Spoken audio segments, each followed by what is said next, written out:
पूछत मोर नाव, खर्चिया शहर के तीरे तीरे वो, चपले गाँव के तीरे तीरे ना। आहू पूछत पूछत तोरे नाव, खर्चा शहर के तीरे तीरे गा, चपले गाँव के तीरे तीरे ना। खर्चिया शहर के तीरे तीरे वो, चपले गाँव के तीरे तीरे ना। खर्चा शहर के तीरे तीरे गा, चपले गाँव के तीरे तीरे ना। आबे पूछत पूछत मोर नाव, खर्चिया शहर के तीरे तीरे ओ, चपले गाँव के तीरे तीरे ना।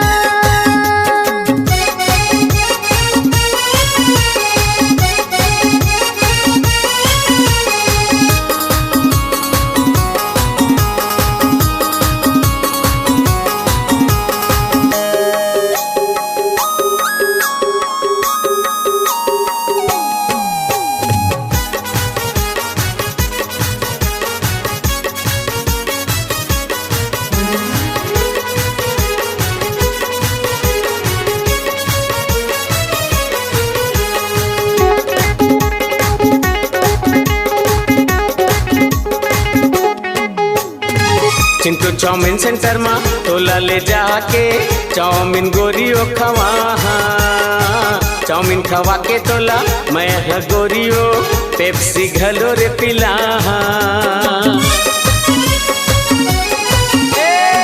चिंटू चाउमीन सेंटर मा तोला ले जाके चाउमीन गोरियो खवा, चाउमीन खवा के तोला मैं गोरियो पेप्सी घलो रे पिया। औ खवाहू गोरी तोला एग रोल, औ खवाहू गोरी तोला एग रोल, पूछत तेह चले आबे ना, पूछत तेह चले आबे ना।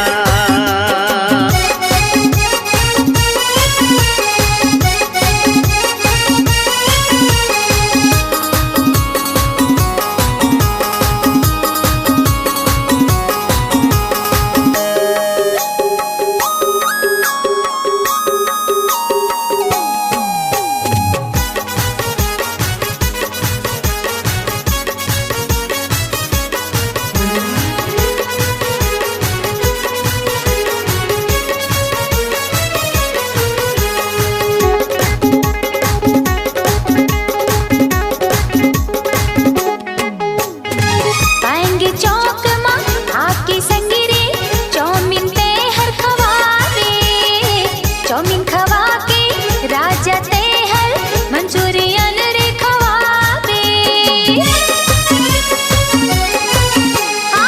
बैंग चौक मा आके संगिरे चाउमीन ते हर खवाबे, चाउमीन खवा के राजा ते हर मंचूरियन रे खवाबे। दूठी अंडा के खवाबे आमले, दूठी अंडा के खवाबे आमले, पूछते मैं चले आऊँगा, खोजते मैं चले आऊँ ना। आबे पूछत पूछत मोर नाव, खर्चिया शहर के तीरे तीरे वो, चपले गाँव के तीरे तीरे ना। आहू पूछते पूछते तोरे नाव, खर्चा शहर के तीरे तीरे गा, चपले गाँव के तीरे तीरे ना। खर्चिया शहर के तीरे तीरे वो, चपले गाँव के तीरे तीरे ना। खर्चा शहर के तीरे तीरे गा, चपले गाँव के तीरे तीरे ना। आबे पूछत पूछत मोर नाव, खर्चिया शहर के तीरे तीरे ओ, चपले गाँव के तीरे तीरे ना। खर्चिया शहर के तीरे तीरे ओ, चपले गाँव के तीरे तीरे ना। खर्चिया शहर के तीरे तीरे ओ, खर्चा शहर के तीरे तीरे गा, चपले गाँव के तीरे तीरे ना।